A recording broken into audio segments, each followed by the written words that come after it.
Выступая на встрече глав делегаций в формате ШОС Плюс в рамках очередного саммита Шанхайской организации сотрудничества, прошедшего в Астане, национальный лидер туркменского народа, председатель Халк Маслахата Туркменистана Гурбангулы Бердумухамедов заявил, что наша страна видит в лице ШОС значимого и перспективного партнера.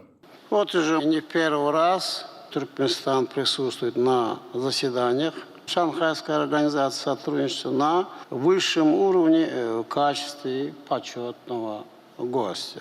Это стало и доброй традицией, и мы воспринимаем такой статус как знак уважения к Туркменистану, показатель высокого уровня доверия и открытости к нашей стране, стремление развивать с ней тесные партнерские связи.